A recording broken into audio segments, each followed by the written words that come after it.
Hi everyone, welcome to A Fountain Pen Awakening. I'm Kate and I hope you're all doing jolly well. I am doing fantastic. It's my weekend because I don't work in the middle of the week. So cheers everyone, welcome. I'm going to have a sip because it's my aperitivo time. So welcome to you all. Thanks for watching, and if you like my content, please give us a thumbs up. It would be greatly appreciated. Now, let's talk pens. Today is the day that finally my new nib for the Brio has arrived. And as you can see, I just had a fight with my fountain pen to understand how to change the whole shebang here. So we can finally hit this baby up. Yeah, I'm so excited. So with Benu, I don't think they do stub nibs. They only do the broad. So unfortunately I had to order the broad, and this came all the way from the UK. So I did my research. I couldn't find this nib replacement anywhere, and so I eventually found this place in the UK, and I mean their shipping was reasonable. Excuse the noise, I'm filming outside, so if you hear motorbikes, if you hear birds, if you hear noises, it's just because I'm filming outside. Today in Queensland is an overcast day, not too cold, but it's supposed to be spring, it's supposed to be warm. I don't know what's going on, but I digress. So coming back to it, yeah, so I mean, I think it was about 15 something pounds shipping to Australia, plus the nib was like 5 something, so all up it was like Australian dollars, $36 Australian to get a nib. Whereas if I had waited till they got it in stock, and I don't know when they're going to get it back in stock and have the time frame for it, it's like, it would have been $12. But anyway, it is what it is.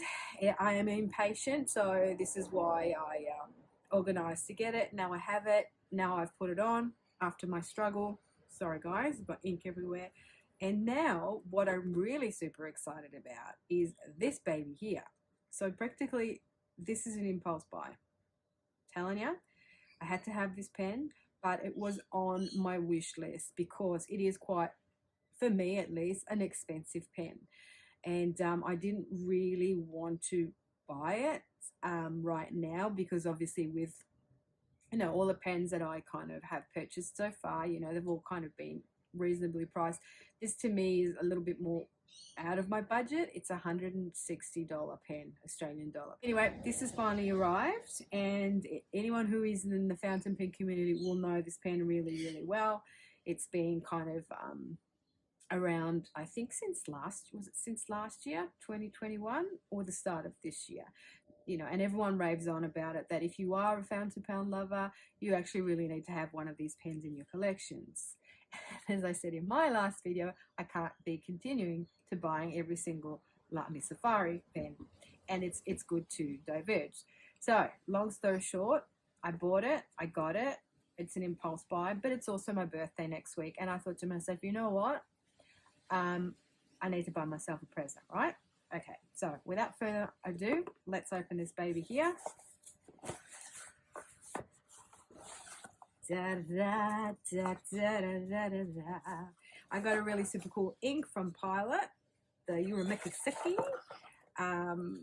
The inks are very interesting. This is kind of like, I was having a look at Goulet Pen's review of these inks, and they're kind of like 3 colors all in one, and some of them are really super interesting. So I thought, well, let me buy this ink to go with this pen. And this pen is, of course it is. It's the TWSBI. All right, people, it's the TWSBI. You guessed it. And if you didn't, well, you were close. So the TWSBI, but this is the TWSBI Diamond, the 580, and it is, if I can get it out of here, the TWSBI Diamond 580, and it is the iris. Isn't it beautiful? I mean, I just could not have this pen because I just kind of love the way it looks. And in reality, it's even better than I thought. It's even better than I thought it would look. Wow, that's gorgeous. And yeah, so I was umming and ahhing, shall I get it or shall I get the Echo, which is less expensive? But then I really love the diamond because I don't like the lid on the Echo, and it kind of looks a bit boxy and cheapish. And to me, with fountain pens, it's also the aesthetic. It has to look pretty. I need it to be pretty, and I need to sort of get what I want. So there's no point in me at the end of the day getting something that I don't really like just to have it in my collection, just to try it out, and then having a pen that I don't really love. So I thought, whatever, just get it. So I got it, and here it is. Now, oh, okay, let me just figure out how to get it out. I am really excited to share this video with you today, if I can get this thing open. And on this other side, here we go. If you're a part of the fountain community, you're obviously seen this pen multiple times, and there's multiple videos out there showing you and talking about it and demonstrating it. So this is not going to be one of them videos. It's just me sharing, this beautiful pen as an unboxing and as an addition to my collection. And also, I was worried that this pen would be a little bit too big for me as well. Like I said, do I really want a big pen? And do I really want another a demonstrator pen? Because obviously with the Yourameku, that's a demonstrator pen. But let's also have a look at the side. Okay, so that's a screw top. Oh yeah, it's pretty much the same. How does it feel in the hand? It does post. I usually don't post because I find it too heavy on the back. Oh yeah, and then this one here, it's because this is a piston, and if you put it on the back, this kind of tends to move. Oh my god, but look how beautiful that is.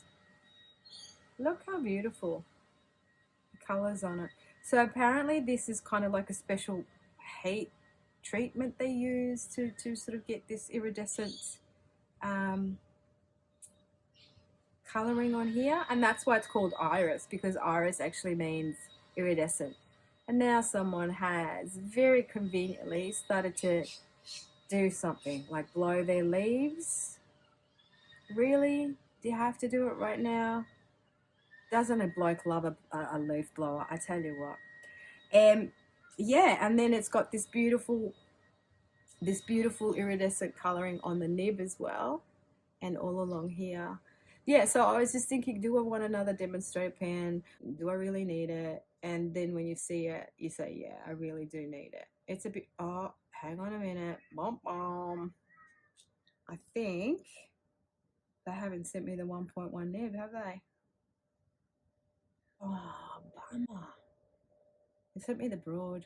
Oh, bummer. Okay, so I'm just going to quickly go and email them, guys, and be right back. I've spoken to the girl, and she got back to me really quickly. So they're gonna post me out the 1.1, and they've said that she's gonna send me a little return post satchel in there, so I can actually return this one to them. That's really good service, actually. I mean, she knows that she made a mistake because it was the same girl that I had the communication with over email, that she was going to do all this for me. But how beautiful is it? How beautiful is it? It's just that now I can't, oopsies, I can't ink her up, because if I ink her up, then we're going to be playing with the nib here, and I can't. I need to keep that intact so I can send it back. And this was what this whole video was going to be about. In the meantime, I have bought myself a lovely pink glass dip pen. And I thought to myself, well, yeah, that'd be super handy to, just try out all my ink samples that I have. And a good idea, because then I can sort of play around with them. And then shortly after that I purchased this, what happens? It happens that I watch a video on a YouTube channel that I follow. Her name is Karyna Loves to Plan. And what does she do? Very cleverly, instead of using a dip pen, she what she does is she gets the pen, she doesn't ink it up, she puts the nib inside the ink and she writes with it to get a true writing of the actual fountain pen nibs, to see how they actually write, because unfortunately the dip pen doesn't really show you realistically what it looks like in the pen, because a heavier amount of ink goes on there. So when you're writing with it, it doesn't really realistically show what it would look like when you write with it. I thought that was a brilliant idea. And here we go. I just spent like, what, $40 to get this glass pen when effectively I didn't even need it.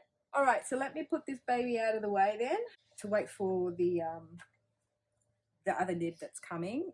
So what I'll do is as soon as I get the other nib, then I'll kind of do a quick vid and show you me inking her up and writing with this ink with the iris. Now I've put what's happened here, party people? What's going on? It's all leaked. Why have you leaked? Yeah, so apparently I hadn't tightened the feed properly back in here, and all the sort of ink leaked out. Alrighty, so I'm so used to calling it Brio that I forgot how to write the let. But yeah, it feels good.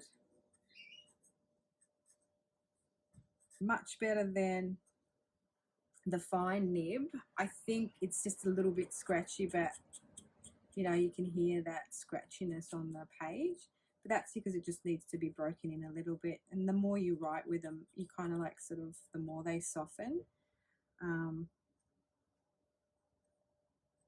But it's still a broad, and it doesn't write as well as what the calligraphy nibs write like, that that I prefer. But on the whole,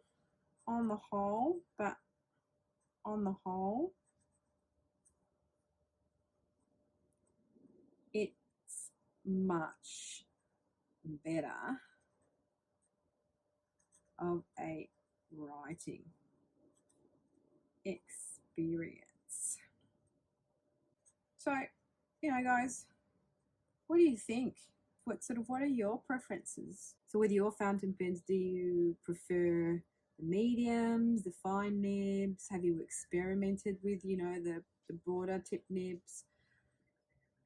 I've kind of found that, because what I do is when I just practice my lettering, and since I've got my fountain pens and made a conscious decision to actually, write better, and I'm more like aware when I'm writing, and I try to write in a nicer way. It's actually improved my lettering and improved my handwriting, which was the aim of the game anyway in the first place.